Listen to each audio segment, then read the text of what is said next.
courte possible. Merci. Oui, merci Monsieur Hanouna, mais je vais les répéter pour que vous mesuriez à quel point vous n'y avez pas répondu. J'avais demandé, pouvez-vous donner un exemple d'intervention où vous estimez que le régulateur a excédé le champ de sa mission confiée par le législateur? En l'occurrence, vous ne m'avez pas répondu. Et par police du rire, je vous demandais s'il s'agissait bien de l'application de la loi et de la convention conclue par C8. Vous avez apporté un élément de réponse en évoquant plutôt la susceptibilité ou les usages, mais pas vraiment en réalité le rôle du CSA et de l'ARCOM.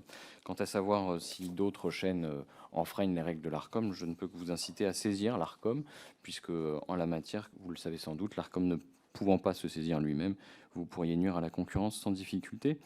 Quant au montant des amendes, je peux aussi suggérer respectueusement que vous pensiez à réduire éventuellement votre salaire. Je pense qu'il y a un petit peu de marge et vous ne priveriez pas le public de programmes de qualité. Vous avez mené contre l'ex-président du CSA, Olivier Schramek, je suis pas sûr, monsieur le rapporteur, je suis pas sûr que cette précision était vraiment utile. Nous avons à peine 39 minutes là d'audition et je pense que sur ce type d'attaque personnelle, c'est pas utile parce que vous le savez en plus par expérience, ça met jamais ni les auditionnés ni les autres membres de la commission d'enquête dans de bonnes dispositions pour continuer. Donc voilà, donc la parenthèse sur le salaire, c'est pas forcément utile. Merci. D'accord. Quoi qu'il en soit, vous avez mené contre l'ex-président du CSA, Olivier Schramek, une campagne de dénigrement allant jusqu'à vous faire offrir dans l'émission TPMP du 20 juin 2017 des claquettes sur la semelle desquelles était inscrit son nom. Et le rappeur Al Rima précisait « Comme ça, tu marcheras dessus ».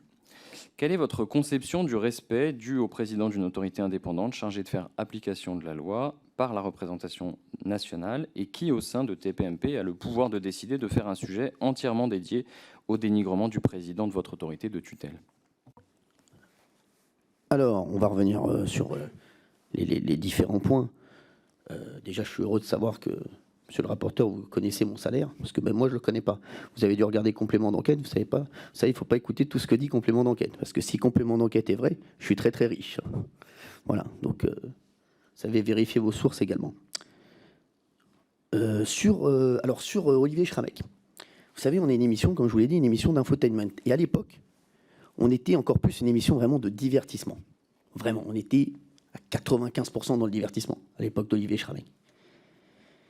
Et donc, c'est un happening comme un autre, comme le font, je vous dis, comme le faisait à l'époque Stéphane Collaro, comme le faisaient les nuls, comme le faisaient les inconnus, des parodies, des vannes, comme le font aujourd'hui la revue de presse sur Paris Première, où voilà, c'est pas méchant.